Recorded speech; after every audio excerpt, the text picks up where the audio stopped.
Allah është përleftosh pyetja tjetër. Selam aleikum hoxh. Unë kam 2 vite që jam konvertuar në islam. Kur jam konvertuar, kam qenë i martuar. Tani kam bërë davet as sa di gruas, por ajo thot vetëm jo nuk dua të dëgjoj nga këto gjëra. Çfarë mendimi ke për këtë, ose si duhet të veproj, sepse ndonjëherë po bëhet edhe bezdisshme. Ndonjëherë vë muzikë për inati, për gjeste të ndyta që nuk janë të pëlqyera në islam. Domethënë bën për inatin tim. Lutem më jep një përgjigje sepse jam i stresuar, Allahu ju nderoft. Aleikum assalam wa rahmatullahi wa barakatuh. Nëse gruaja ka fe krishtere ose ka fe hebreje, lejohet me marrë. Edhe nëse i ka qëto probleme, qëto vështirësi që i ka.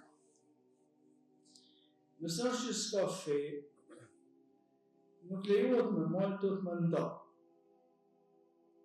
Për shkak se nuk ka drejt i besimtar në martue me dikon që është mushrike.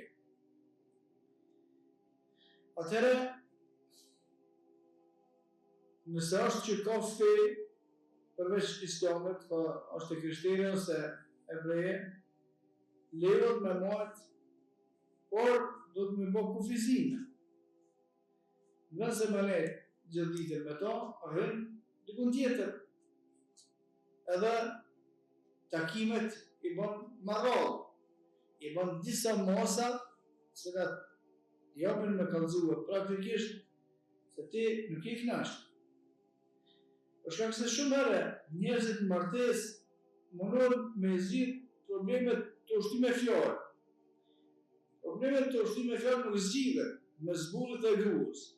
Se aja fol një fjalë, kja fol një fjalë. Aja ka një argument, kja ka një argument. Aja bën diçka për notë, kja diçka për notë. Kështu zbitiset. Çka bën? Bën veprime praktike, të cilat e kallëzojnë realitetin. Dhe ato veprime normal do të më qenë mrena librit të Allahut dhe sunetit pejgamberit sallallahu alaihi wasallam, por do të më qenë veprime të cilat në një fund duhet ose me jetuar që duhet, ose mundon. Thotë Allah subhanahu wa ta'ala në Kur'an, wa ashiruhunna bil ma'ruf. Jetoni me gratë e tyre, me gratë e juaja jetën normal. Shkon jetën të ditën të përlo, nuk është martesë kjo. Të jetën të mos veç probleme. Martesë me shkput. Martesa bëhet për me pas dobi, jo për me pas shërë. Njëri të se po martu për marrë, se martu u bëhu dollë. Bënë kështu, kjo martesa është e zararit, është martesa e shërë. Ka probleme të martesshme, por jo më bënë që ati nivelli sa me dhanë stese, mësë më mund me flete, mësë më mund me punu, mësë më mund me shvedo jetën e.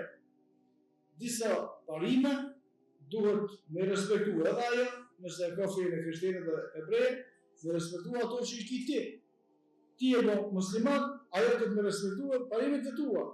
Sigur që ti pastaj e ki obligim me respektu parimet, veprimet e sana që i bëna e në fejnë e vetë. Ama më bo provokime me feja me njëri tjetrit nuk banë. As ky që është besimtar, nuk banë me bo provokime në fejnë e sajna. Asaja nuk duhet me i bo provokime në fejnë e ti. Dhe argument për këtë të Allahu subhanahu wa ta'ala, wa të sëpër ledhine në une, induni Allahi fe subur rahadrën bëgërin, mos i afendoni ata që i adhërujnë ata. Mos i afendoni pjesë të fejës të ndërë, a i fejë ka që ato, gabim pa e ka fejë. Nëse që ti me ofendu bindin e atina. Nëse në kosh bindin e regull, mundoj me kalëzu argumentin, ama jetu po ofendime. Këtë rast, mëse e ke këshilu mirë, alhamdulillah që e ke këshilu, rëlloj në jetë takimet, kalëza praktikisht që të si e kënash me këtë loj qase që e ka ajo nuk e ka për të tyrë me fejë si kur që e ty, por nëse dëmë më bo, në të mohat. Nëse s'dëmë, atëra do të me metë parimet të respektimit të fejëse gjithse selet. Për tyre vë Allahum, a'lem.